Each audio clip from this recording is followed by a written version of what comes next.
দায়িত্ব গ্রহণের প্রথম দিনই ভারত বাংলাদেশ সীমান্তে কাঁটাতারের বেড়া স্থাপনের ঘোষণা দেন পশ্চিমবঙ্গে বিজেপির নবনির্বাচিত মুখ্যমন্ত্রী শুভেন্দু অধিকারী। এরই মধ্যে নতুন মন্ত্রিসভায় সীমান্তে কাঁটাতারের বেড়া নির্মাণে জমি অধিগ্রহণের সিদ্ধান্ত নেওয়া হয়েছে। তবে সীমান্তে কাঁটাতারের বেড়া নির্মাণে জমি অধিগ্রহণে আপত্তি জানিয়ে চিঠি দিয়েছেন ভারতে ফেলানির মামলা পরিচালনাকারী সংগঠন বাংলার মানবাধিকার সুরক্ষা মঞ্চের সম্পাদক কিরিটি রায়। চিঠিতে তিনি বলেন, বাংলাদেশের সঙ্গে ৪,০০০ কিলোমিটারের বেশি সীমান্ত এলাকার মধ্যে ২,০০০ কিলোমিটারই পশ্চিমবঙ্গ রাজ্যের মধ্যে পড়েছে।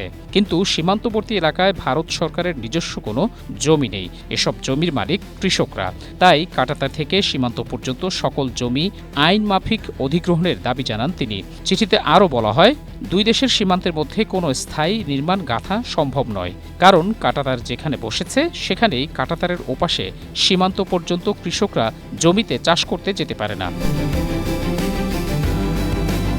পশ্চিমবঙ্গ সীমান্তে বিগত তৃণমূল সরকারের সময়ে কৃষকদের ফসল লুট, গবাদি পশু ডাকাতি, চুরি, এমনকি মানুষ অপহরণের মতো নিয়মিত ঘটনা ঘটেছে বলেও অভিযোগ করেন কিরিটি রায়। বর্তমান বিজেপি সরকার এই কাজে লিপ্ত হবে না এমন আশা জানিয়ে তিনি সীমান্তে বসবাসকারী লাখ লাখ মানুষের স্বার্থ রক্ষায় কাজ করার আহ্বান জানান।